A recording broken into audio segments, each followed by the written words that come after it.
तो यूसुफ साहब ये जो चुनौती है केजरीवाल के रूप में बीजेपी के सामने, क्या इतनी बड़ी परेशानी हो गई है कि अब वो सबसे पहले टारगेट कर रहे हैं कि पहले केजरीवाल को निपटाओ। तो जहां पर नई दिल्ली से चुनाव लड़ रहे हैं वहां एक तो प्रवेश वर्मा को उतारा ही है उन्होंने। प्रवेश वर्मा उस चुनाव को पैसे देकर प्रभावित करने की कोशिश कर रहे हैं। ठीक है, अभी चुनाव आचार संहिता नहीं लगी है, तो वो एकदम से वो उनके खिलाफ उस तरह की कार्रवाई नहीं हो सकती है। लेकिन पूरी दिल्ली में तो मैसेज चला गया कि बीजेपी पैसे दे के वोट खरीद रही है। ये मैसेज कितना प्रभाव प्रभाव डालेगा और उसका जो काउंटर अटैक हुआ है आम आदमी पार्टी की तरफ से, वो कितना जोरदार है?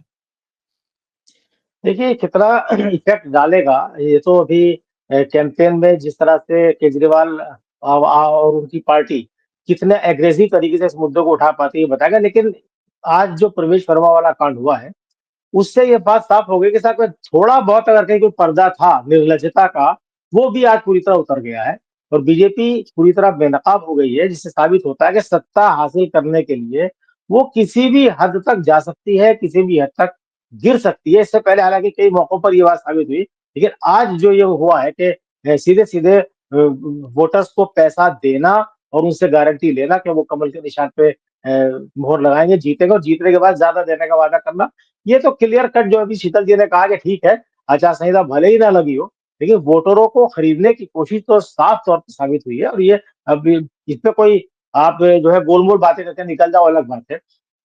लेकिन इससे दो चीजें हैं, इसपे के पीछे एक रीजन ये भी है कि बीजेपी की जो इंटरनल पॉलिटिक्स है, अभी प्रवेश वर्मा का टिकट बीजेपी की तरफ से वहाँ फाइनल नहीं हुआ है। चर्चा है कि प्रवेश वर्मा को उतारा जा सकता है।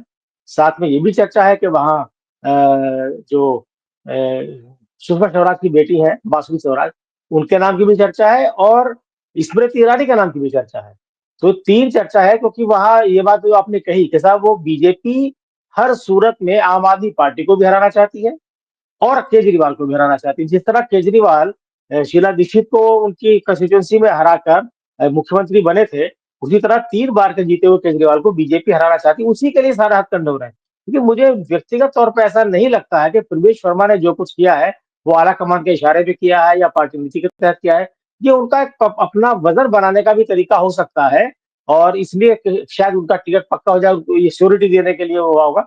लेकिन कुछ भी हो, इस मामले में बीजेपी फँसी है और नई दिल्ली जो विधानसभा सीट है, वो एक पढ़े-लिखे लोगों का गढ़ मानी जाती है, ड्यूकेन ज़ोन उसके अंदर आता है और ये माना जाता है हालाँकि दिल्ली में पढ़े-लिखे लोग किस तरह बिहेव करते हैं ये किसी से छुपा नहीं है और चुनाव के दौरान उनका क्या बिहेवियर रहता है तो वो सब बात है। लेकिन फिर भी हम ये कह सकते हैं कि साहब ये एक नेगेटिव पॉइंट बीजेपी के लिए हो गया है।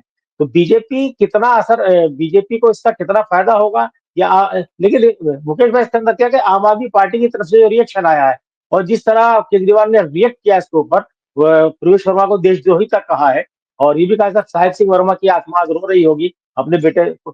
तो उससे लगता है कि उनके अंदर कहीं न कहीं इस बात की बौखलाहट है कि भई बीजेपी इस तरह पैसे की बंदरबाट करके पैसा बाँट के चुनाव को प्रभावित कर सकती है। बीजेपी तो तमाम तरह के हथकंडों पे उतर ही आई है। उन्होंने महाराष्ट्र में देखा था बीजेपी के महासचिव किस तरह से कैश के साथ वहाँ एक होटल में पैसे बाँटते हुए पकड़े गए थे। तो बीजेपी से कोई ये उम्मीद कर रहा है कि साहब वो उसके दिल में कहीं कोई लोकतंत्र के प्रति इज़्ज़त होगी या कहीं कोई शर्म बाकी होगी, तो ये तो एकदम बेईमानी है, अपने आप को मुगालते में रखने वाली बात है। देखना ये होगा कि इसमें आम आदमी पार्टी किस तरह इस परसेप्शन को तोड़ती है। क्योंकि एक चीज़ मानने वाली है कि दिल्ली में जो राजनीति केजरीवाल ने की है, उसके बाद बीजेपी को उसी एजेंडे पर आना पड़ा है। जिस तरह से केजरीवाल ने 2013 में फ्री बिजली, फ्री पानी और बहुत सारी चीज़ें, मोहल्ला क्लिनिक और शिक्षा में सुधार की बात कही है। हम ये मानते हैं कि साहब वो चीज़ें असर करती हैं, उनका लोगों को डायरेक्ट बेनिफिट हुआ है।